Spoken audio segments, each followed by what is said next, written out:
Hi all! ఇవాళ పచ్చి మామిడికాయ అల్లంతో ముక్కలు పచ్చడి ఎలా తయారు చేసుకోవాలో చూద్దామా? పచ్చి మామిడికాయ ఒకటి, అల్లం చిన్న ముక్క ఇలా ముక్కలుగా కట్ చేసుకోవాలి. ఇందులోకి మనం 3 స్పూన్స్ సాల్ట్ వేసుకోవాలి. కారం ఎంత వేసుకుంటే మనం ఉప్పు కూడా అంతే తీసుకోవాలి. వేసుకొని అంతా కూడా కలిసే విధంగా బాగా కలుపుకోవాలి.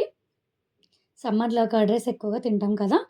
కర్డ్ రైస్ కాంబినేషన్‌లో ఈ మామిడికాయ ముక్కల పచ్చడి చాలా బావుంటుందండి. ఒకసారి ట్రై చేయండి. వెల్లుల్లి దంచేది తీసుకొని అందులోకి స్పూన్ మెంతులు, కొద్దిగా కల్లుప్పు, అర స్పూన్ కల్లుప్పు వేసుకొని అలా దంచుకోవాలి.